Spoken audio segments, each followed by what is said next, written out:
Today on Rebuilders, we continue with this exploration of the various forms of individualism, but how a platform society is emerging and causing issues in society. Yes, we are looking at, I think, what is the next iteration, the platform society, the way that sort of significantly large digital platforms are connected to big global corporations are really changing the shape of society. What does that mean for individuals? What does that mean for the church? We're going to be exploring this and more in what I think is a good episode. It is a great episode and we're ready to get into it. Welcome to Rebuilders. My name's Liddy and I'm here with Mark and Daniel. How are you both today? I'm good, thanks. Yeah. Good to have you back. Yes, nice to be back here at the desk. Well substituted in, Daniel, last week. Yeah. Super sub. I Good tried work. my best Liddy impression. You sounded just like me. Did I? Yeah. It was amazing. It's a little concerning, isn't it? Yeah. I was a do joke. actually do an impression of Liddy, which Yeah. I won't do on the No, podcast. it's terrible. It's terrible. It's horrific. not even, I can't even call it an impression. It's just, I sound it's like more of an an insult. angry 70-year-old woman. From somewhere in England. Oh, yeah. That's just bringing back to memory. So I was doing a bit of work on the 24/7 Prayer Australia National Gathering. Yes. Stuff. 13th and 14th of October. Correct. For those that are interested. Yes. We're excited. We're doing Leaders Day actually in the lead up to it on the Friday. So that would be good. Yes. So the 13th interested. has a leadership focus. So for those of you who listen to this Yeah. that are in that position, it'll be really helpful stuff, and not just people speaking, but there'll be sort of panel and conversation opportunities. Yeah. So definitely something to set aside the time for. But today I'm going to be running a pastry booth. you'll be running Don't a pastry booth. See, this is the problem with Rebuilders. You joke about that, and you'll have people like flying in from Dunedin, like wanting that. Where's Daniel's pastries? Yeah, exactly. Don't- are you going to be making them, or are you going to be sourcing them from somewhere else? No, I'll source them. Okay, probably a good option. No, No offense, I've never had your pastries. Full disclosure, I won't be doing that. Good. Okay. Thank you. Thanks for clarifying. But it's still worth coming to the conference. Yeah. Yeah. And there's no doubt places to obtain pastries in the vicinity. Oh no, there will be. Yeah. Yeah. It's Melbourne. Yeah. Far from Loon? It's a few blocks in the CBD on the Friday, and then on the Saturday it'll be in Carlton, and there's a number of good spots Great. in Carlton. Okay. So, yeah, great locations, Good. right in the thick of it. All right, Rebuilders. Yes. That's yeah. what- I was that's what we are. Yeah. Rebuild. Yes. Yeah, here we are on the podcast. See, I have a week off and now I've lost my train of thought in general. No, I haven't really. We have been covering a bit of ground over the last few episodes, sketching out the history, I suppose, of first, second and third individualism. And last week, you guys unpacked those the power shifts and the centres of power, using the metaphor of the City of London. And you talked about that space in between those big centres of power and the people, and how corporations are kind of filling that space in between. And so we're going to be exploring that a little bit more today. Yes. In kind of under the umbrella term of a platform society. Yes. And so a platform society is kind of a response to the second individualism and the issues that were occurring in society as a result of that. But it's also creating its own issues and essentially birthing this third individualism that we are experiencing now. So that's what we're going to be exploring today. Where do you want to start, Mark? Well, let me sketch that out for people. That's a good précis. So really the sort of two concepts that you brought together there come together in this concept. So the first concept is the fact that as the modern world has developed, we've seen a shift from a first individualism, where very much people sort of created mediating institutions to deal with the effects of the isolation, disconnection that people often find as they sort of moved into cities and moved off the land and moved away from received sense of identity. They created these voluntary associations. And we talked about how that could be anything from a benevolent society, a coffee house, a trade union, even the family, and even churches and discipleship movements and a lot of Christian organizations that many people listening will have been a part of, are a part of, emerge in that time. Then we talked about the second individualism, and we talked about the fact that you have this increasing isolation where really the second individualism was defined by people escaping those mediating institutions. And so you've seen the decline of, everything from, people being part of things like Rotary, Kiwanis. Is that Kiwanis? Kiwanis? Yep. I have never heard of that. It's a voluntary association. So, the sort of organizations that would meet, that were run by volunteers on a Thursday night somewhere even the family. You've seen decline in its structural integrity as compared to in the past. And part of this too is that people are on the project of self-improvement and working on self, and really the sort of central organizing principle that we also saw as part of the neoliberal economic project was that the sort of prime organizing unit of society was an individual who was unfettered from restrictions and was able to sort of pursue a life where really they were sort of defined by consumption, and the whole of life was measured by sort of economic metrics. So that's the sort of first concept. Last week we talked also about these different centers of power that have tended to shape our society, whether it be crown and received orders, the church, parliament. And then I talked about really the sort of rise of not really just the market, but actually sort of corporations and corporate power, global finance. There was some questions around, are there other ones? I might touch on that on subscriber chats, not here. So if you're interested in subscriber chats, please do subscribe. And I'll try and address that perhaps after the episode. But essentially, what I want to do is I want to follow on from that. So the argument I made last week was that of all those different centers of power, many of which have held power, or power has been defined by imbalances or competitions between those centers of power, that actually really the City of London, which was my sort of shorthand for corporate power, has really won and is now the defining sort of social force, particularly at a moral level, and not just an economic, but also a moral, social, cultural level. It's really, really defining things. And so what I want to talk about, is really where we are now and the rise of the platform society, which is the term used by multiple people, and the idea of a platform, currently preaching on a series on platforms. And there's so many meanings to platforms. So if you're interested, check out the Red Church sermon podcast, which we have. And so I want to go back to the second individualism. And in the second individualism, it was very clear that there were a couple of forces at play. One, you had the economic neoliberal force, which was sort of ameliorating those mediating institutions and wanted to find a way for business and corporate power to sort of operate without that sort of sense of being held back by union activity or restricted by institutional limits. And really the idea was that the market had this sort of almost magic to it. And you look at people like von Mises and Hayek, almost saw the market almost in this sort of spiritual sense that if it could just be let go, it could do its thing. But they also believe that the government also should be, actually involved. This is contrary to popular belief. It wasn't about the complete disappearance of the government. The government actually should ensure that the market is, that society is set up, an international society is set up in a way that the market can flow and do its thing. But what that also meant was that those media institutions began to disappear. So we saw the media institutions disappear. There was an idea that you could almost just bring the market to people without any sort of like intermediary middlemen, to put it in that way. At the same time, this was causing increased in the second individualism, social isolation.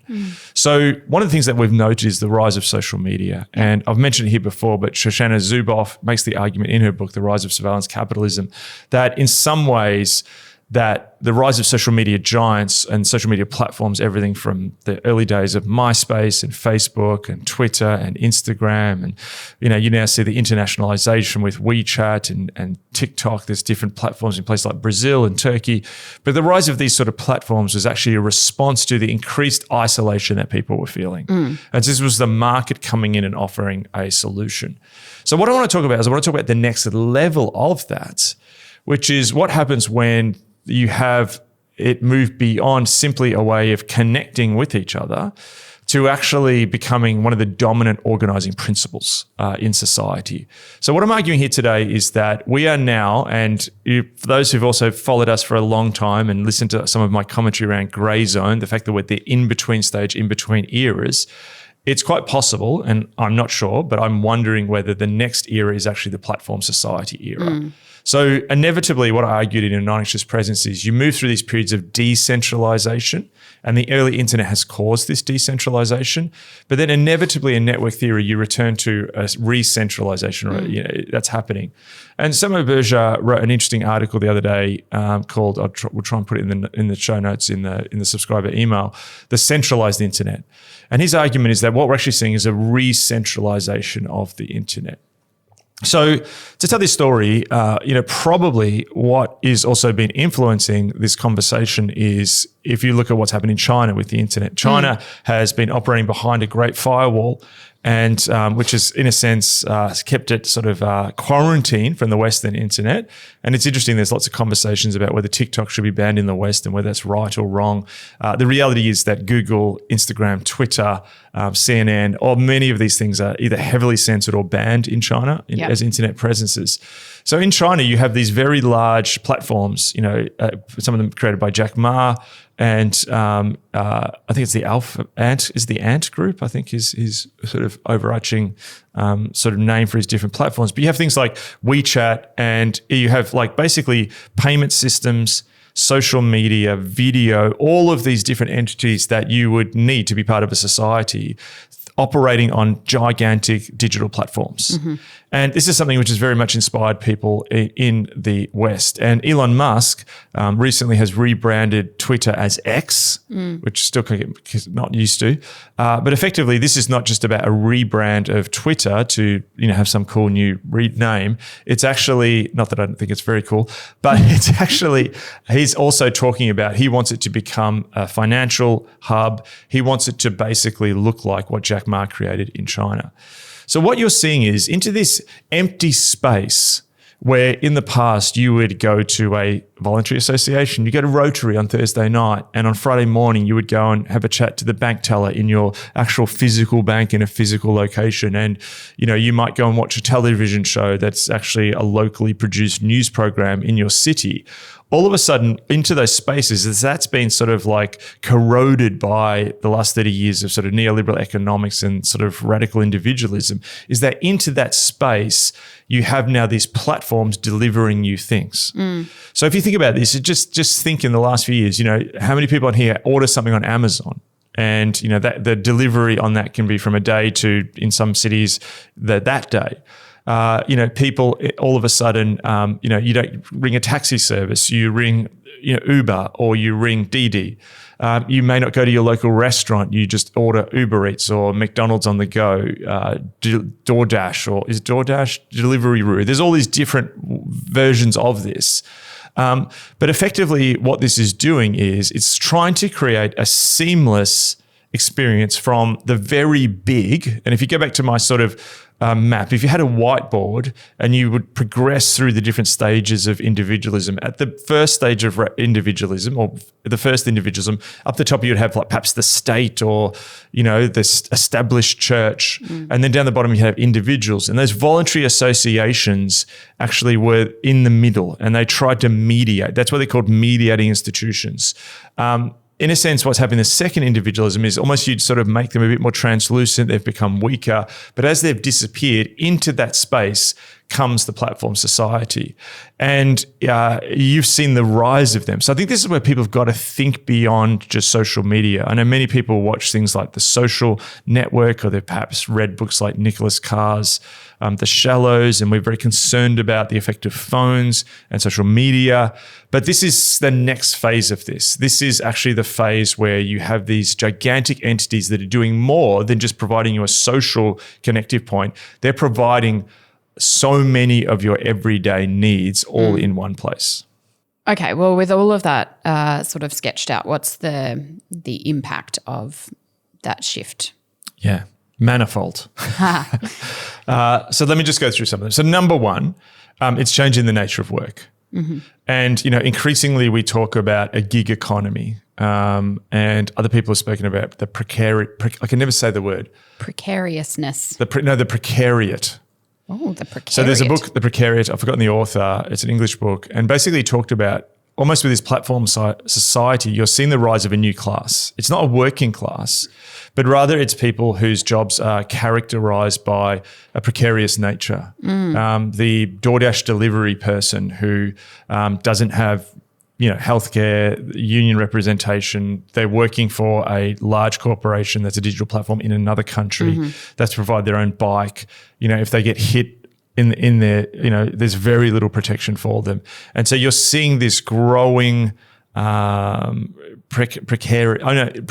I can't say that word. Precariat. I've read it. Precariat. Precariat class. Guy standing. Yes. Is that the guy's name? That's the guy's name. Yes, the last guy standing. What an excellent name. Excellent name, Guy Standing. So effectively, you have that change in the nature of work. And I think this is also contributing to increasing inequality. So you've got people who are making tremendous amounts of money of this. So what you can see is in a society, you can see a society that's GDP's doing well and or seemingly doing well. There seems to be productivity growth, but it's happening in a very small concentrated people at the top. And Instagram is an example of this. Instagram actually had I don't know now, but before it sold to Facebook, it actually had a very tiny workforce and a huge amount of money. I think Andrew Keen talked about that in one of his books. He talked about the fact that, he compared, say, Kodak going out of business, and I think it was in Rochester, New York State, where, like 40,000 jobs or something that kept a whole town going. Whereas you got Instagram, which is even bigger. And it's something crazy, like 15 people working for 13. Yeah. Wow. Crazy. So less people getting more money, but then more people working this very sort of precarious kind of employment. Yeah. So that's one. The second thing is what it does is it brings geopolitics into your backyard. So for example, the talks on TikTok ban, the fact that in Australia we have very large American corporations, which, are they looking out for our local interests? And even in America, you could argue, are they looking out for California's interest over other states? So you've got these very large entities that are translocational. So that means they're not subject in the same way to the local laws, which are meant to keep these people accountable. And then it also means that if you're in a great power competition, say between China and America, what happens if TikTok just gets stopped and you're a local person who's perhaps got a business that's using TikTok? That has huge implications. But I think what it also does is it means that we become more socially disconnected. You just think about, if you regularly go to your local, Thai takeaway place, you get your local Thai restaurant, and every second Friday night you get your, massaman curry. Ooh, good choice. Love the massaman curry. Yeah. And, you talk to them, you get to know them, you meet people at your local coffee shop, you go to your local bookstore and order a book in, and you come back 2 weeks later and get it. Whilst perhaps there was not the ease of just having it delivered to you, all of these do fray at the social fabric. Yes. So if the second individualism perhaps frayed at the social fabric of, you don't go to that voluntary group on a Thursday night and go to the local Rotary Club and meet people, or you don't turn up to church, every week. You go to a small group every 5 weeks. So you phrase it, your connections. Then you take it even less, where you're just bumping into people barely at all. Yes. And I remember 15 years ago, there was the talk of the Japanese phenomenon of hikikomori, which were these people who just had retreated almost into a exile in their own homes. And they would go into their bedrooms, and this is when sort of cable internet came into Japan, and you saw this whole generation, particularly of young men, who just disappeared off the face of the earth. And their mothers would put food at their sort of door, and they wouldn't see them. And I remember reading these stories in Japanese cities of mothers and no one wanted to confront it, so they didn't talk to them. And these people had disappeared. And I think we've sort of almost seen the hikikomorization of the whole of society now. And maybe it's not your bedroom, but it's your house where this stuff can get delivered. Now, part of this was also accelerated by COVID. And, I had more Uber Eats in COVID because you didn't want to go to the restaurant, but in a sense it's fraying. And it's really interesting. I was just in a part of Melbourne yesterday and hadn't been there for, I've driven through there, but I hadn't sort of got out and gotten a coffee. And I just noticed how quiet everything was.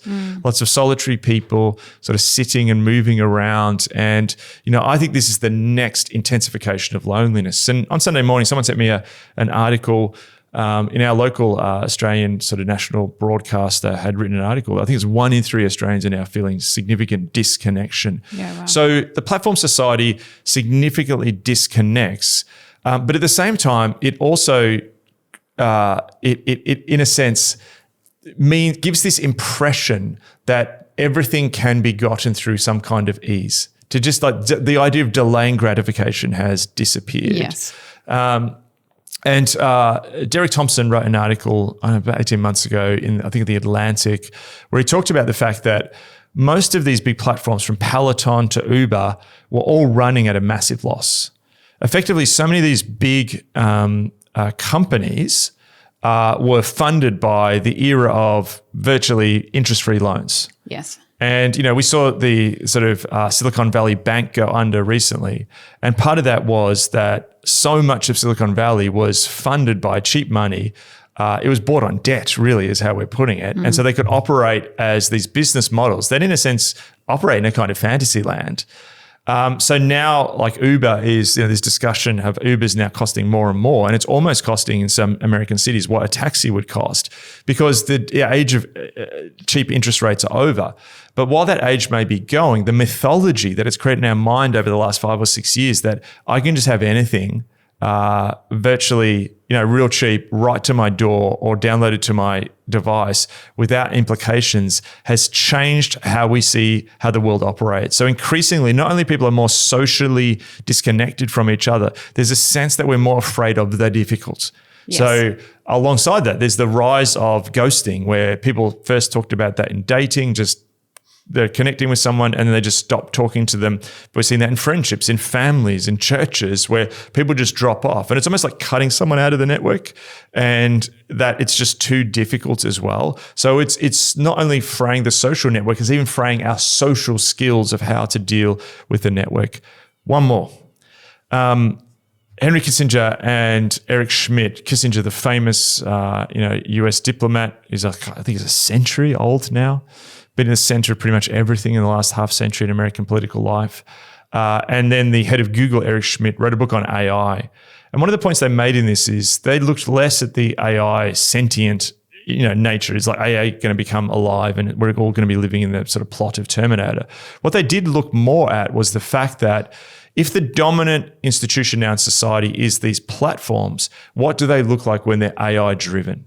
So their money now and their wealth is more around information. We've just come out of the age of oil, and oil and energy still is hugely important. That's not going away anytime soon.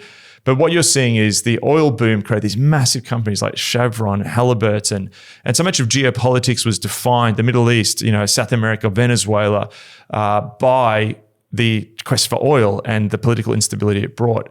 What does that look like when now these giant platforms are actually working off information, and instead of like digging like wells in Saudi Arabia, what do they actually look like when their primary way of getting information is just continuing to milk us for algorithmic information? So the more information we're giving them, the more powerful they are, and they're more able to use that for developing AI. There is a theory that Musk and allegedly is bought Twitter to basically use it as a starter set for human interactions to create better AI for his Neuralink projects and so on. So what does the future look like if no longer and this is why I did last week, we're so used to looking at the government, the role of organized state-based religion, the voice of the people. What happens when, and then you bring in that City of London. So now add on to that, what does it look like when you've got massive transnational AI-driven digital platforms that have incredible surveillance ability to farm us for massive amounts of information and becoming more and more powerful the more information we give them? That's the effect that's having socially. Ooh, that is a very epic overview. How what about I specialize in? Yeah, it could be our subtitle. Rebuilders, epic overviews. my question is, if this is all the case, what are the implications for discipleship? Yeah. So bring it back to the sort of main meat and bones of what we're looking at here.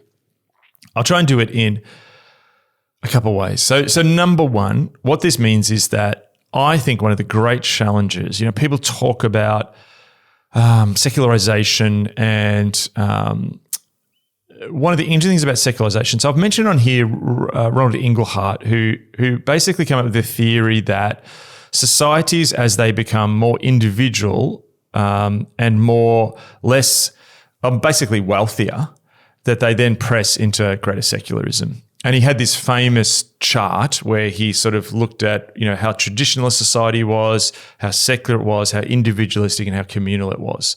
And so he was plotting this for a number of years. And, so for example, say the Scandinavian nations or Australia and New Zealand tend to be more individualistic, less communal, less traditional, et cetera, et cetera. And then you could sort of track this right down to in countries in Africa and so on. Really interesting that what they're finding is that the world is actually sort of, he passed away, but as people continue his project, is the world is reconfiguring in a really interesting way.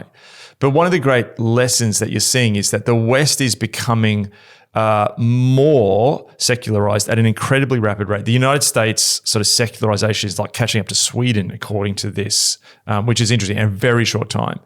But then a lot of the countries that are actually, so like there's less people in poverty now, they're not necessarily secularizing because they've kept the communal element. So what it's saying though is that the more that people push into a very individualistic lifestyle and are not in communal settings, that seems to be the determining point of the progression of secularism. So what we're seeing, does that make sense? Yeah, I think so. Yeah. So the more individualistic we are, the more we're pursuing the individual project of sort of self-expression, and the less we're in social, communal settings, people tend to operate more secularly.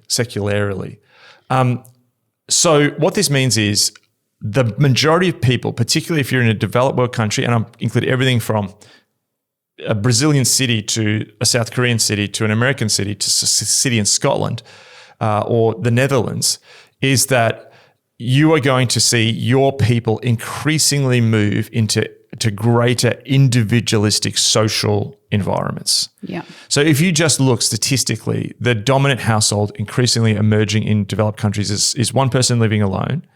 Secondly, the data we just saw, it's interesting that Australia, there's another article this morning, Australia is moving into a massive divorce boom. And one of the reasons that they're looking at this is all just happening in the last sort of 12 months, 2 years, is they're saying, and one of the first things they talked about, and this is again, our national broadcaster talking about this, I think it was, or was it? I can't remember where it was, but they said that people are increasingly looking at their lives through this sort of individual self-creation project. Yes. And so therefore, relationships which limit their options are now being looked at negatively. Yeah. So we're going from, I don't want to be part of the voluntary association of Rotary on a Tuesday night, to now I don't even know if I want to be with someone because it's limiting me. Yes. So what that means is so many of our church, this sort of goes in my second point, so many of our churches are actually set up for families. And it's, people sort of like just assume that.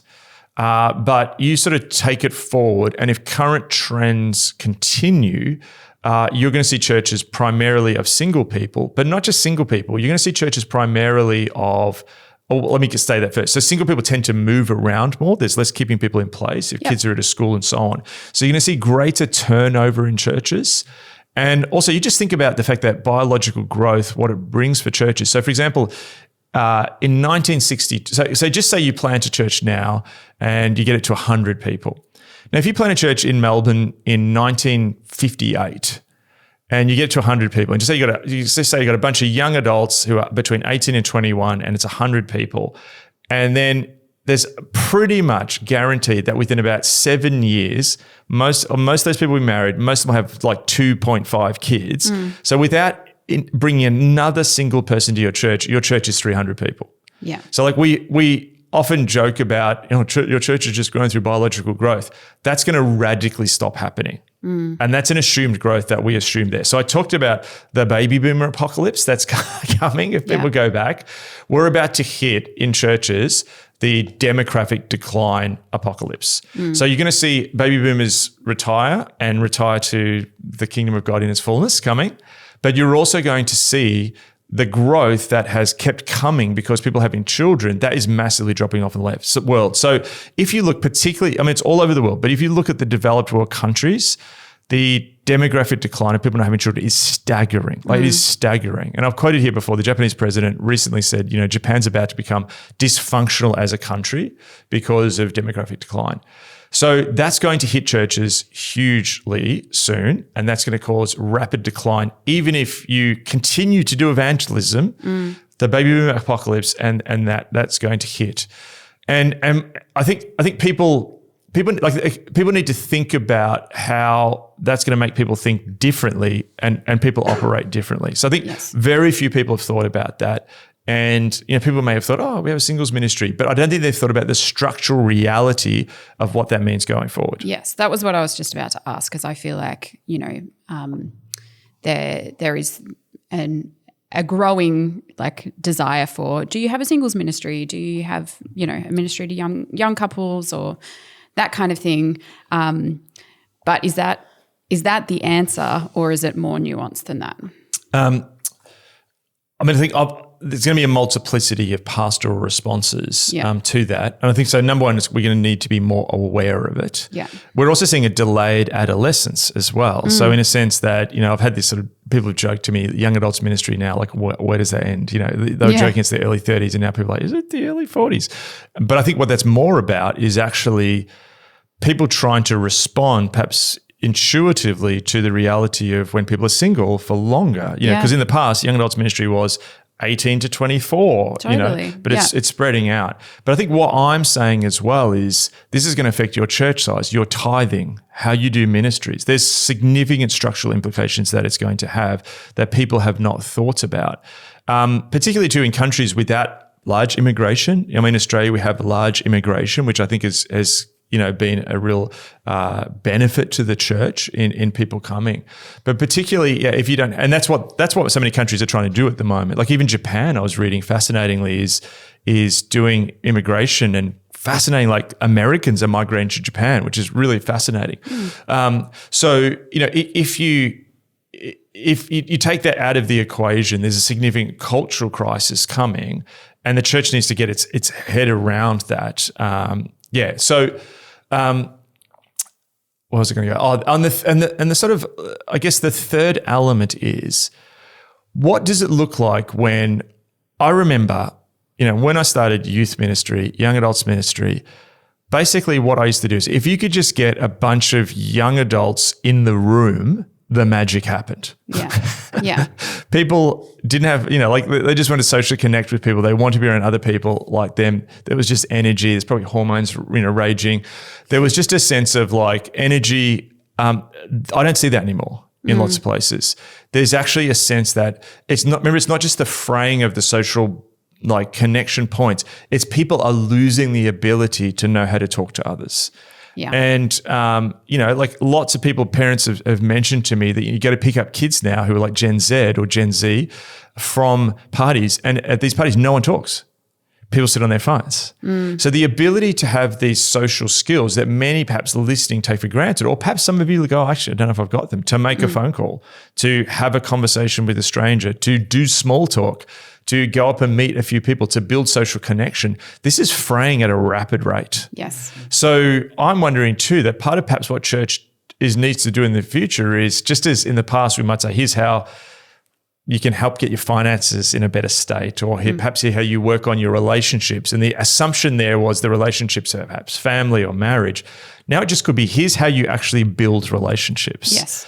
Because what's going to happen is increasingly, say, going to someone's house on a Wednesday night and hang out with another bunch of people to talk about the Bible, pray and worship is going to seem incredibly intimidating to people who don't have the social skills to do that. Yeah.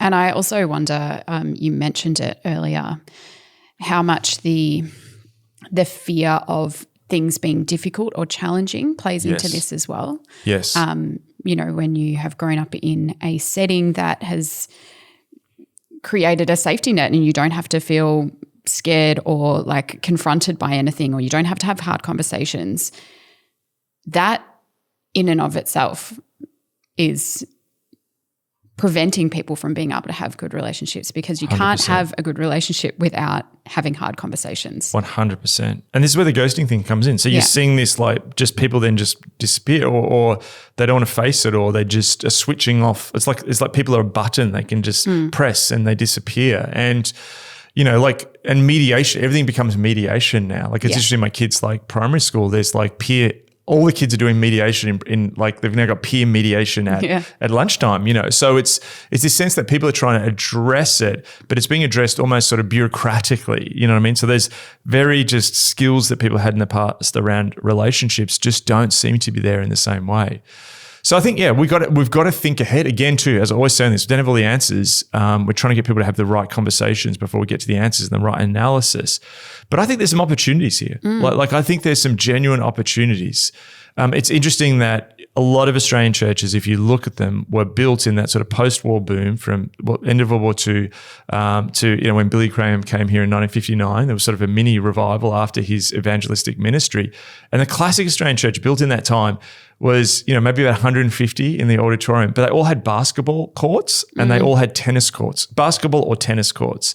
So there are sort of these social meeting points. And I wonder if we're going to see that again. You know, like, I wonder if we're going to see this ability. Like, part of me, there's a lot of churches in Australia have English language classes for migrants coming in to socially connect. What if we need to just have conversation classes for anyone coming in, or something like that? So I think as well, thinking about this, thinking ahead is really key. Just going to add one more thing as well.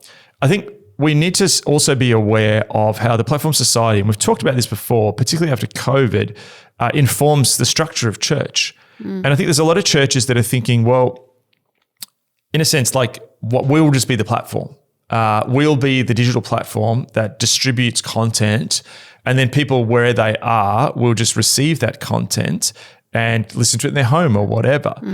But I just increasingly start to have a sense that alone, without the rebuilding of that social fabric and that social connectivity, is not going to give you the context to do discipleship as the church has always done it, because you don't have those hard conversations. Yeah, exactly. You don't meet people who are different to you. Yeah. Growing up, sitting next to older people, sitting next to people from all different countries, sitting next to people who are, you know, economically disadvantaged, sitting next to people who have all kinds of challenges in their lives, I think has made me, you know, in church has made me a much better person. But when you're just, the danger is the algorithm puts you in a silo, and the danger is that some of our structures of church can do that as well. Yes. So I think how this is shaping church as well, we've got to be aware, just be aware that we don't fall into a pattern that reflects the rest of society, and that middle space, which the church used so successfully in particularly Great Awakening. And, you know, again too, so I think we're back at you know, the challenge of the church in the Great Awakening with the first individualism and a rapidly changing social order. How do we take the benefits of it? Because they did. The letter writing and the fact that people were more mobile meant that new discipleship connections could happen. How do we take the benefits? Because again, we are putting out content here, and there's people listening everywhere from Oslo to, you know, in South America listening to this. Brilliant. But also, how do we do that and not lose out that vital embedded discipleship context that can only happen in life on life? Well, I feel like you've opened a can of worms that it'll be good to explore in your respective contexts. But please also feedback, thoughts and ideas that you are encountering as well. Because it's a project for all of us as the church in this time. So anything else anyone wants to add before we wind up? No. All right, great. Thank you so much, Mark. Thank you, Daniel. And thank you, listeners. Again, Mark mentioned there in the middle of the episode that if you want a list of the books and resources that were mentioned during this episode today, you can subscribe via our website, which is rebuilders.co, and we send out an email with a list of those things, and we also chat and respond to a question or two that may have come in from our subscribers. So get onto that. And we'll catch you next time.